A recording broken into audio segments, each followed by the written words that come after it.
intense longing after awakening to return to India to serve spiritual aspirants. Background. Igor G. I taught integral yoga for 25 years in the United States and also in India for 4 years. Although it brought me a large measure of peace, I still lived in the ignorance of concepts.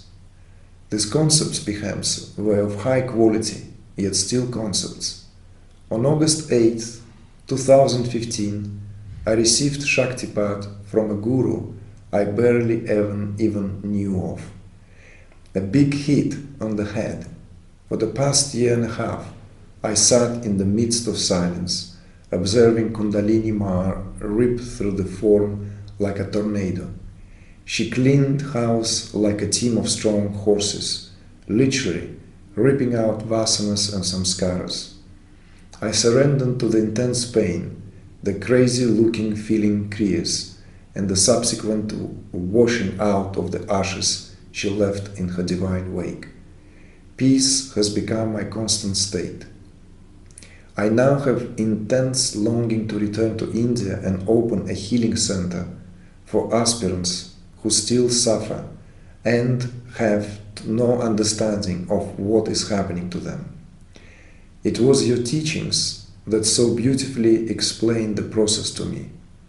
You helped me immensely to be able to recognize what the hell was happening to me, which gave me the courage and understanding that was needed.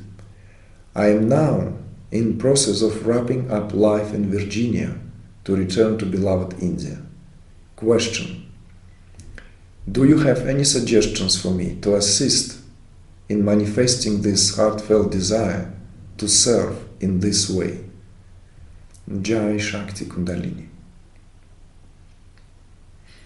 Well, what is there to say? Of course, the awakening can also be looked upon from a very different perspective.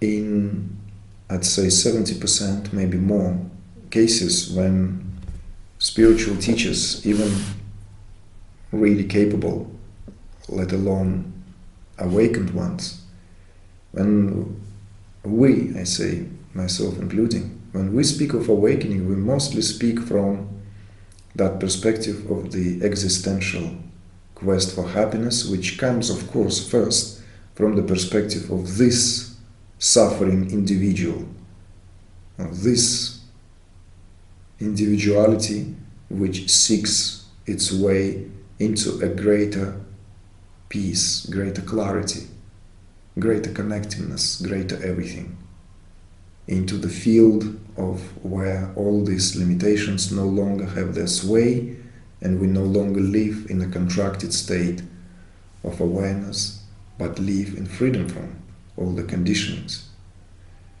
But there is another perspective, of course, and the perspective is that it's how can that happen to the individual if there is no such thing we call individual. There are higher mathematics in the spiritual language. There are higher discourses. I personally don't always go there simply because I know in order for someone to partake and be part of that discourse, one need to already be willing to receive that. In other words, there is a degree of licensing, where one can even dispatch that, what could be called this ultimate understanding, ultimate realization, which of course understanding here is not spoken from the perspective of mental figuring something out. It's not an understanding of, let's say, how this mechanics works or how is this cup made on a potter's wheel. It's not the understanding of the process even. It's a different kind of understanding we're speaking about here. It's the understanding of how everything is as opposed to how it appears to be. With that being said, so that there is indeed this perspective which awakening is happening within consciousness for the sake of consciousness. And one way or the other, it is being used and put in the service of life itself, in whichever way that is done. So it is perhaps for that reason, in majority of cases, those who have undergone profound processes of transformation, sooner or later they will be put in the position of that service. Sooner or later they will be these essentially vessels from where others can partake in that knowledge. They will be the sources of inspiration, of encouragement, and so forth. Now, to your question, to your specific question and what you have shared, to what I just read in the background. The only suggestion I may have is that you state an exact date here, August 2015. So it's quite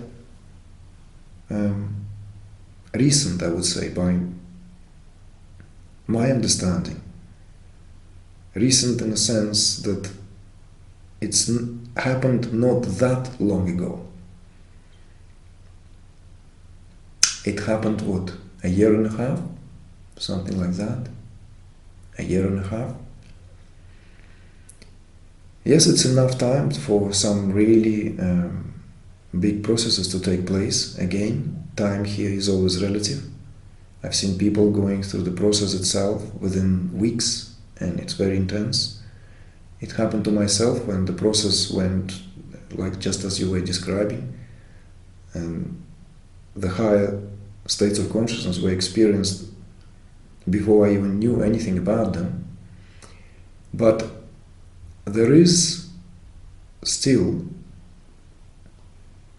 a very important phases, I would say, the phases of stabilization, repose, and a consequent return.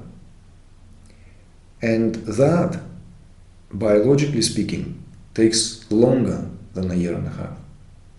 In other words, what I'm suggesting to you is that before you will plunge yourself into any course of actions where there will be this quiet and pronounced emphasis of putting yourself in the service of what you consider to be important, there has to be a readiness to do that. I don't see and I don't read in your question, in your sharing, that you yourself are willing to take a plunge and becoming a teacher, as very often happens, and it happens all over the place. Just go to some of these programs like Buddha at the gas pump, and you have many teachers who speak about, like, 1 year ago I've awakened and this person already holds gatherings. In other words, there was none of this essentially years given to sitting with it, digesting it, living it, going through all the ups and downs of it, integrating it fully. So I'm kind of a bit more old-fashioned in that respect. I always say that it's better to take it easy. There are even phases in terms of years given, how long it takes for the physiology to fully adapt. Ramana Maharshi, for example, mentioned 3 to 12 years. But in your particular case, you're speaking of opening up a center in India and so forth. So it's different. You just need to bear in mind that whatever you're going to do is going to put certain pressure. You're going to put yourself under certain pressure. If you want to get where you want to be of service, then that what you are will be tested. All what you went through will be given a chance to be tested, and tested thoroughly. So that is not in itself a bad thing. But do I have suggestions for you to assist in manifesting this heartfelt desire to serve in this way?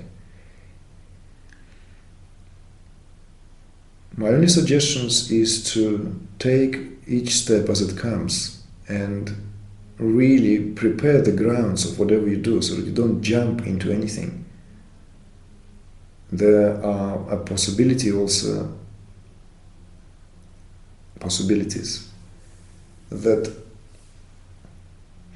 awakening often presents this buoyancy as well. Everyone goes through this process differently, in accord with what and who and how we are made, set up. But there are cases of kind of like taking the bull by the horn, and it could be also accompanied by unleashing of tremendous creativity, which is great. And I've seen people picking up brushes, becoming painters, poets, writers. Certain talents can be unleashed. It's all part of the process.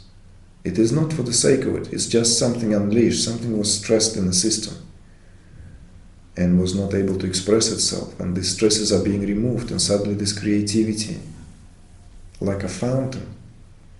And likewise, it could be related to the way we want to leave mark on the world, do something, be of service.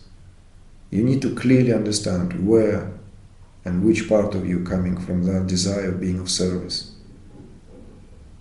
So there is a clarity, this additional clarity, that what it really means to be of service. And because then the practical aspects will begin. The practical aspects will take over. What does it mean to have a center? And all this is a lot of work. So opening up a healing center for aspirants who still suffer and have no understanding and so forth. Yes, I've heard some of your messages that were related to me and conveyed that you would like us to go to India and so forth. And my response to that was that you first need to align yourself with what, let's say, myself as a teacher, I do, other than seeing what is out there available on the YouTube channels. Why don't I go to India and open a center? Maybe I have some considerations, maybe I thought about that and ruled it out, for myself at least. Maybe that's not what I think is the most conducive thing to do. Maybe certain other ways are more important. But that doesn't necessarily mean that that's what is relevant to your case. So my only suggestion here would be to really, really think every step along the way. Because what you do is going to essentially, whatever you do, you are still in the midst of the process. Maybe the intensity of it has subsided and seems like over. But you still need to make sure that whatever you do is not going to put you into that situation where you already think that you are here to serve humanity, to serve awakening, to serve evolution, but there are certain aspects still that needs to be dealt by you in your own way. You see? So this is where my suggestion to pay attention, to look into. Because now, without hypothesizing, just want to also mention that, believe me, this is relevant to all of us. When we are truly ready to give ourselves to service, that is exactly what we will be doing. This is exactly where we will be asked. And how very often presents itself. Yes, equally is true that spiritual enterprise or spiritual enterprises are very, very fashionable business these days. And I have seen how many teachers just fork out careers out of this, out of teaching, too quickly. And a lot is being invested in that. When a lot is being invested, there is no turning back. There is no re-evaluation because there is already a narrative being built. Once we invest into the narrative, all we try to do is to keep that narrative. But the truly enlightened beings, the beings who really put in a position of service, they work from the place of non-doership. They work from the place when they are being used, and it's just a simple matter of fact. There's no heroism in that, and there is no glory in that either.